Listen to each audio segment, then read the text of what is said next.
Hello, magandang araw. Magluluto po ako ng tinulang alumahan na may santol.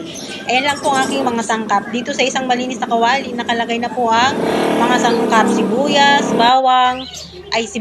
luya, kamatis, santol.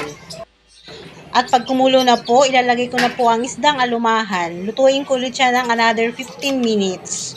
Masarap pala siya kapag may santol, manamis-namis ang sabaw. At ilalagay ko na ang siling haba at spring onion. Masarap po siya, promise, kasi ang sabaw manamis ang sabaw. Pagluto na po lahat ng sangkap, pwede na. At lalagyan ko pa yan ng calamansi juice para hindi malansa ang ating tinulang alumahan.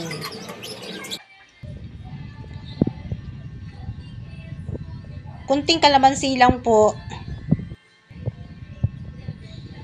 At pag kulong-kulo na, pwede na kainin, pwede nang iulam. Ayan lang po, bye-bye. Luto na ang tinulang alumahan.